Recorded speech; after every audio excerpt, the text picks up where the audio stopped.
right, we finally found some time on the alignment rack to put the McLaren on the alignment rack to get our first alignment. From our experience, these cars naturally comes pretty understeer heavy, you could say. Most of that is because lack of camber in the front. All right, so we got the baseline now. Looks like the front camber is only at 1.3, 1.7. Rear is about a little bit over a degree. Ideally, since this is a weekend and fun car, we probably want somewhere close to the 3 in the front, maybe around 2.5 in the back. So let's see what we could do. These are a little bit more complicated than normal alignments. It requires shims and rotating the ball joint. So we're gonna take footage of that and walk you guys along.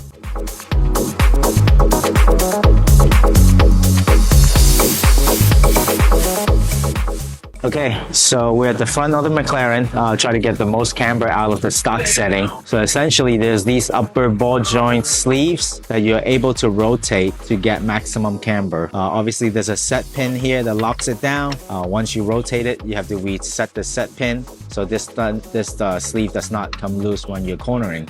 So yeah, so let's see what happens. We're gonna rotate it for maximum camber possible. And probably we're still gonna mess with the shim underneath the lower control arm, and we'll see what happens. All right, so the McLaren 720S, the upper ball joint is adjustable from the factory. However, in order to adjust it, you have to, there's a lock screw per se. You have to remove that, and there's 10 holes on the ball joint. Each hole represents a different adjustment as you turn it for camber and caster. What we're doing is we want to give it the most possible camber by setting the ball joint. In order for us to do that, we're actually gonna not be able to line up with the hole that's in the knuckle. So we actually have to drill and tap a new hole into the knuckle so that we could secure the collar for the ball joint. All right, this is the upper ball joint that goes into the collar in the knuckle. The collar is the adjustment aspect. We want the maximum camber that we could get here because there's shims at the bottom that we could also manipulate the camber. So we want to set the upper camber up, so I now have to drill a hole and tap it so that this tiny little screw could then lock the collar in place. So now that we drill and tap the hole, we're gonna now put our set screw in our new hole. Just gonna snug it with our handy dandy micro ratchet. That's it. All right, so we finally got done.